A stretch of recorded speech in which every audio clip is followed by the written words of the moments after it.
You ask Tiger to solve. This deals with linear equations with one unknown. The final result is z equals -7.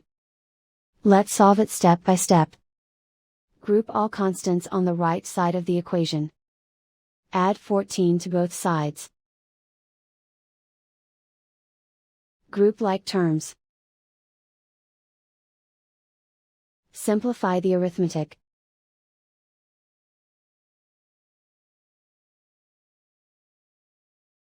Isolate the z. Divide both sides by -2. Cancel out the negatives.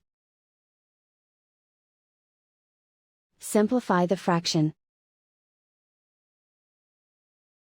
Move the negative sign from the denominator to the numerator. Find the greatest common factor of the numerator and denominator. Factor out and cancel the greatest common factor. And so the final result is z equals -7.